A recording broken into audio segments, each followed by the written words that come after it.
It's windy right here, so I'm inspired by the wind. We're going to begin the cyclone. Dorothy lived in the midst of the great Kansas prairies with Uncle Henry, who was a farmer, Aunt Em, who was the farmer's wife, and Toto, who was a little black dog that Dorothy loved dearly. The house was small, for the lumber to build it had to be carried by a wagon many miles. There were four walls, a floor, and a roof, which made one room.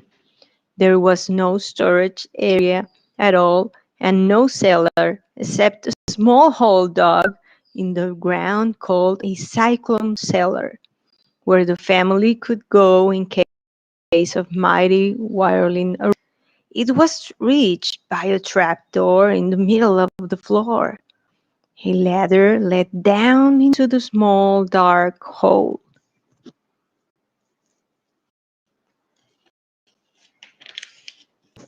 Today Uncle Henry sat up the doors and looked anxiously at the sky, which was even grayer than usual. Dorothy stood in the door with Toto in her arms and looked at the sky too. Aunt Em was washing the dishes. From the far north they heard the low wail of the wind, and Uncle Henry and Dorothy could see where the long grass bowed in waves before the coming storm. Suddenly Uncle Henry stood up. "There's a cyclone coming, Em," he called to his wife. "Quick, Dorothy!" Aunt screamed. "Run for the cellar!" Toto jumped out of Dorothy's arms and hid under the bed, and the girls started him. Aunt Em, badly frightened, threw open the trap door in the floor and climbed down the ladder into the small dark hole. Dorothy caught Toto at the last and started to follow her aunt.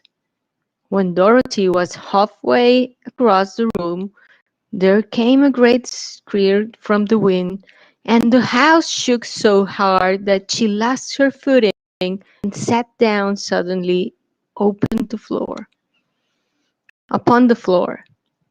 Then a strange thing happened. Oh.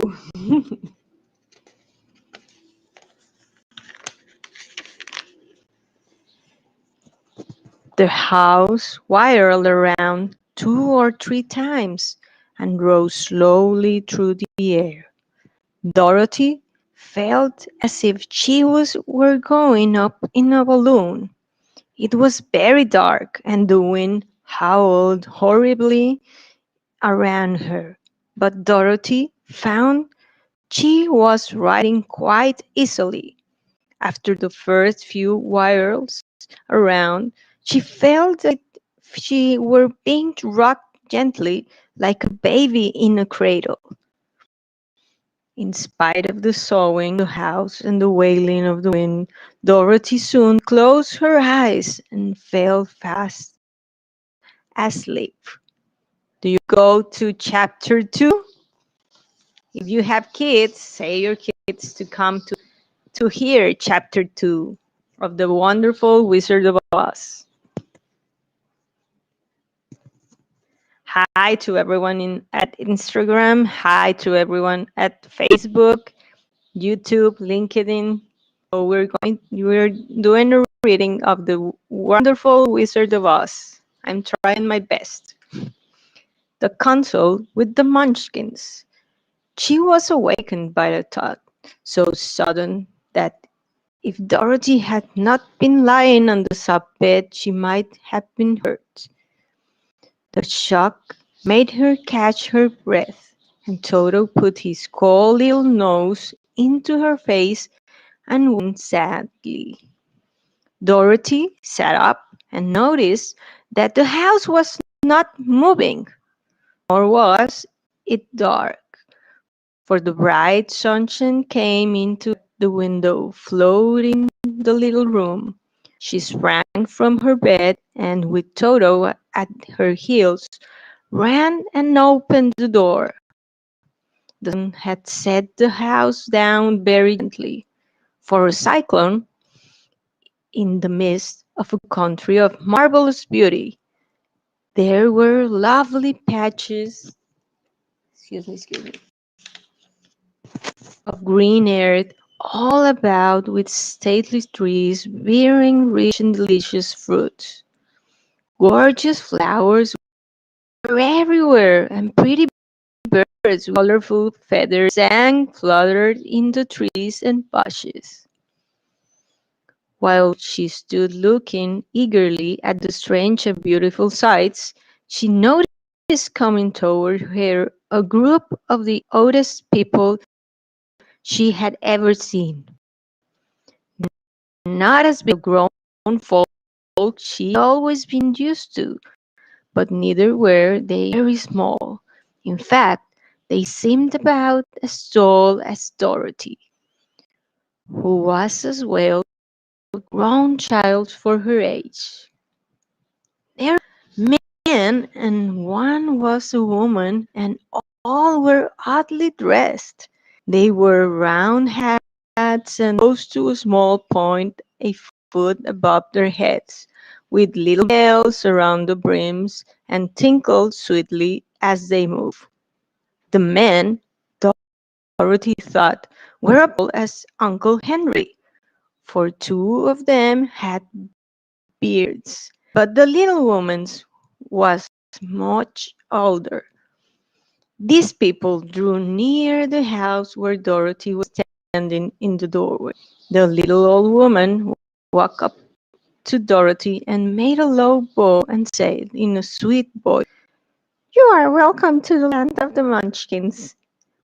We are so grateful to you for having killed the wicked witch of the East and for setting people free." Dorothy said slow, "You are very kind, but there must be a mistake. I have not killed anything." "Your house did it anyway," replied the little woman with a laugh. "Ha ha ha! And that is the same thing. See?" She pointed to the corner of the house. "There are her 2 feet still sticking out from under a block of wood." Dorothy then gave a little cry of fright. There indeed, just under the corner of the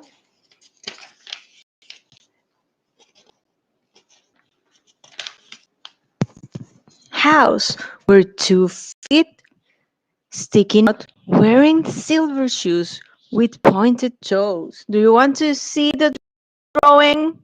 Okay, we're going to see the drawing.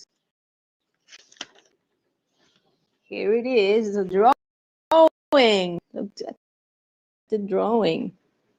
Feet of the wicked witch of the East. Do you see it? Okay, we're going to continue. Hi everyone at Instagram, Facebook, and all the channels we're here seeing.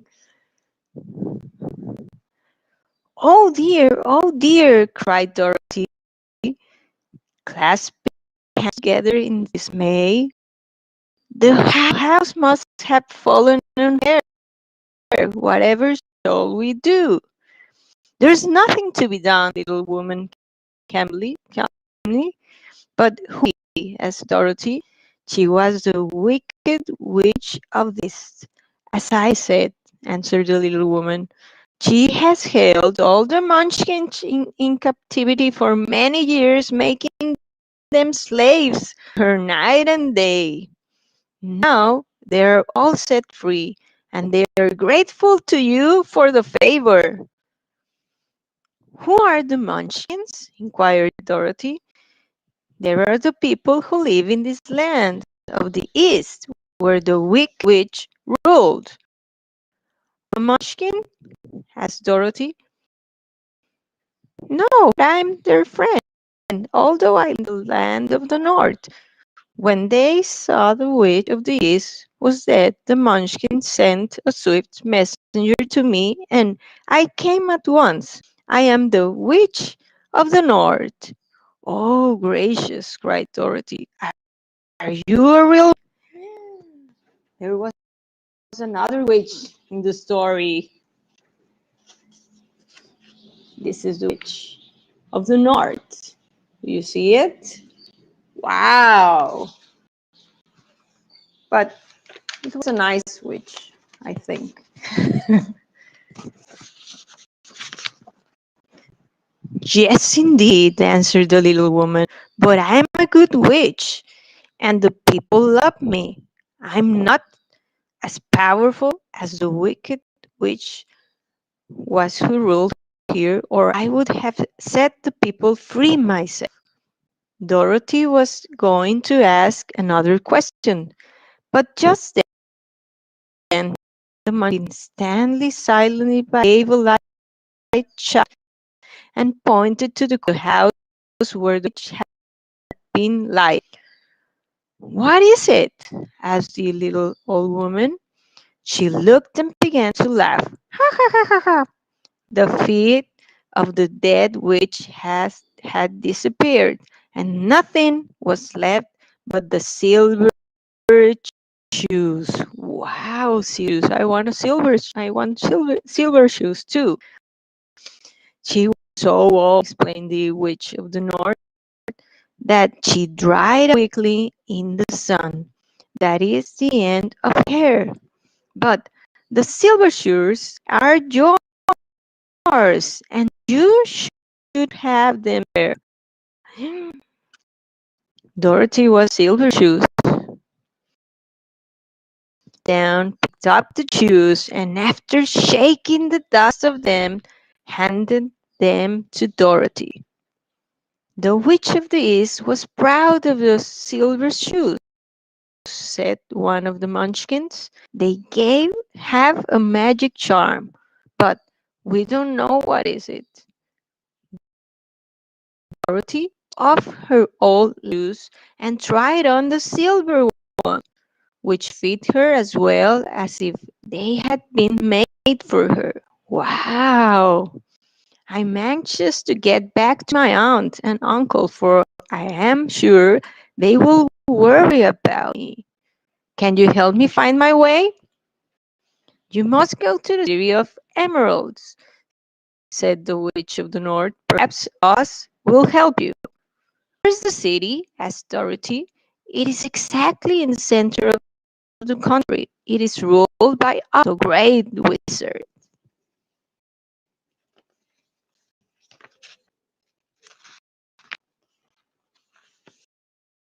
We continue.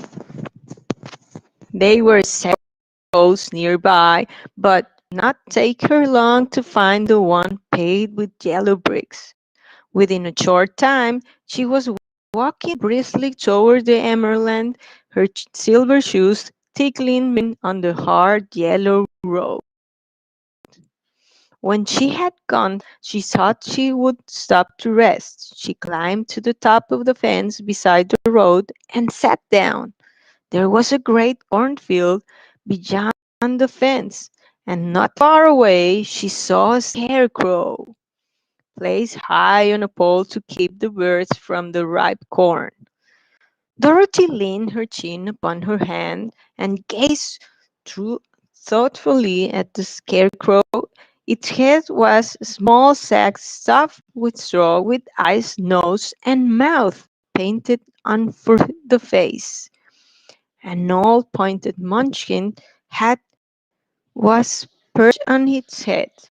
The rest of the body was a blue suit of clothes, worn and faded, which had also been stuffed with straw. On the feet were some old boots with blue. The scarecrow was raised above the stalks of corn on a pole stuck up its back. While Dorothy was looking into the odd painted faces of the scarecrow, she was surprised to see one of the eyes slowly winked at her. She thought she must have been mistaken at first, for none of the scarecrow in Kansas even winked. Yet then the figure nodded its head to her in a friendly way. Wow! She climbed down from the fence and walked up to it while Toto ran around the pole and barked. She had a new friend, the scarecrow. "Good day," said the scarecrow huskily. "Did you speak?" asked the girl in wonder. "Certainly," answered the scarecrow. "How do you do?" "I'm pretty well, thank you," replied Dorothy politely. "How do you do?" "I'm pretty well. I'm feeling well," said the scarecrow with a smile, for it's very difficult being perched up night and day to scare away the crows. "Can you get down?" asked Dorothy. "No, for this pole it's stuck in my back. If you will please take away the pole, I should be greatly thankful." Dorothy reached up both arms and lifting up the pole, for being stuffed with straw, was quite light. "Thank you very much," said the scarecrow, when he had been set down on the ground. "I feel like a new man. But tell me, who are you? And where are you going?" "My name is Dorothy," said the girl, "and I'm going to the Emerald City to ask us to Kansas." "Where is the Emerald City?" he asked. Who is us?" "Why don't you know?" she returned in surprise. "No, indeed. Anything, you see. I'm stuffed, so I have no brains at all," he sadly. "Oh," said Dorothy, "I'm awfully sorry for you. Do you," he asked, "if I go to the Emerald City, that Oz would give me some brains?" "I cannot tell," she returned, "but you may come with me if you like. If Oz will not give you any brains, you will be no worse off than you are." "Thank you," he answered gratefully. They walked back the road. Dorothy helped him over the fence, and they started along the path looked brick for the Emerald City. So, you see, we're going to finish here on chapter 2. Not chapter 3, we already did chapter 3. So, we're going to finish chapter 4 in the next reading of The Wonderful Wizard of Oz. If you like it, write down here if you like the story and continue the story until we finish it. Okay? Thank you for watching, everyone. Thank you. Bye.